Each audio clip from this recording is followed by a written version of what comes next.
नमस्कार, आईच्या किचन मध्ये स्वागत। आज दाखवत आहे शेव भाजीची रेसिपी।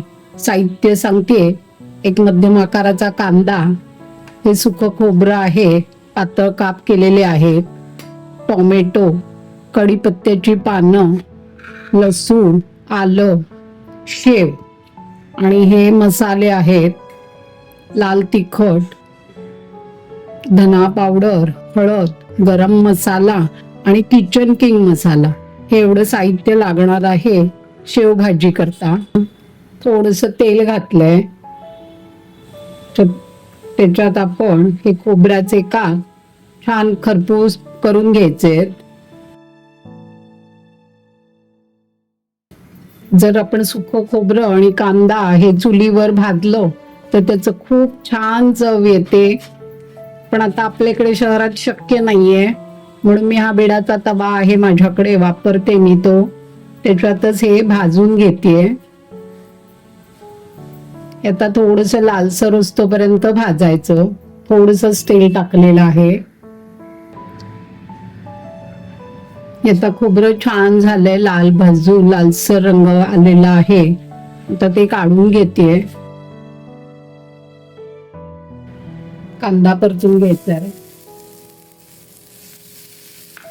तो पण छान लालसर रंगाचा होईपर्यंत भाजायचा आहे आपल्याला।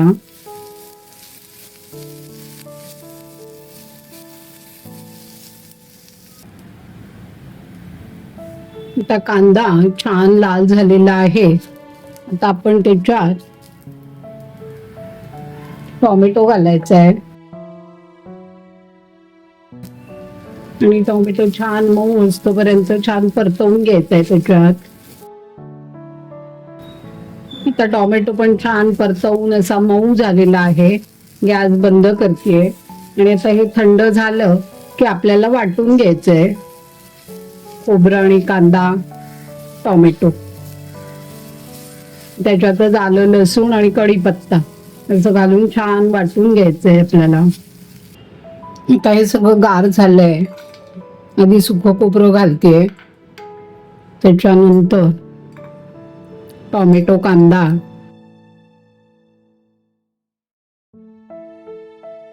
आलं, लसूण, कढीपत्त्याची पानं, कारण कढीपत्ता असा खाल्ला जात नाही, काढलाच जातो बाहेर। आणि आता हे आपल्याला छान एकदम गुळगुळीत पेस्ट करून घ्यायची याची।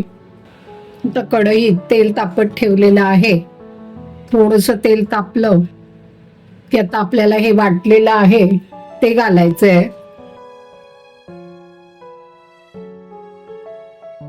गॅस छोटाच ठेवायचा। एकीकडे मी पाणी गरम करत ठेवलेलं आहे, बारीक गॅसवर छान 8 ते 10 मिनिटं आपल्याला हे परतवून घ्यायचंय। आता बघा 8 ते 10 मिनिटं झालेली आहेत छान परतवून, तर साईडनी तेल पण छान सुटायला लागलेलं आहे। आता या स्टेजला आपण हे सगळे मसाले घालायचे।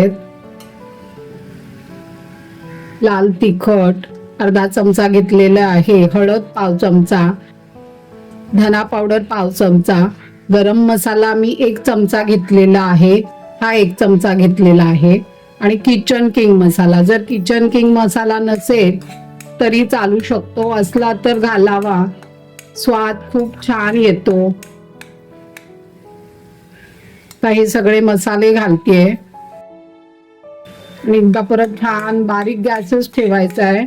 आणि ह्याच्यात आता आहे मसाले करपतील म्हणून थोडंसं हे मिक्सरचा भांड धुवून घेतलेलं आहे, त्याच्यात हे मी थोडं पाणी घालतेय, कारण आपल्याला मसाले परत छान परतवून घ्यायचे।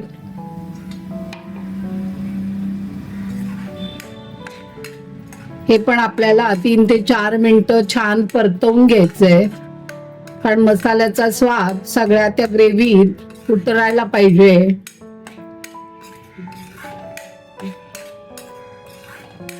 त्यामुळे आपल्याला भाजीची चव पण खूप छान येते। आता मी असं 3 ते 4 मिनिटं छान परतवून घेतेय.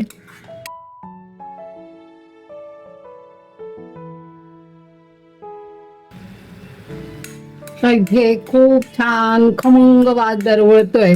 मसाले घालून छान ग्रेव्ही परतवून झालेली आहे. आता ह्याच्यात मी गरम पाणी घालतीये.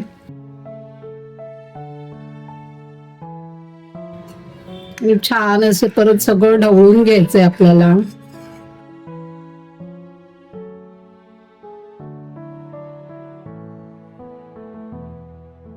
मी आता मीठ घालते. चवीनुसार घालायचंय, मग लागलं तर आपण घालू शकतो. हे बघा, छान रस्सा तयार झालाय. आता एक त्याला आपल्याला 3-4 मिनिटं छान उकळवून घ्यायचंय. तर झाकण ठेवतेय. पूर्ण ठेवायचं नाही, असंच ठेवायचंय कलतं आणि छान उकळवून घ्यायचंय 3 ते 4 मिनिट. आता 3-4 मिनिटं झालेली आहेत. बघूया आपण. वाव, किती छान तर्रीचा रंग आलेला आहे. त्याच्यात थोडीशी कोथिंबीर घालतेय आणि गॅस बंद करतेय. आता मी थोडीशी याच्यात काचेच्या बाउलमध्ये काढून घेतलीये आणि आता त्याच्यावर शेव घालतेय. आणि मी आता ही लगेचच गरम गरम खाऊन घेणार आहे. मला आता राहवतच नाहीये. झणझणीत शेवभाजी तयार आहे. भाकरी सोबत आस्वाद घ्या. लाईक करा, शेअर करा आणि कॉमेंट्स करा.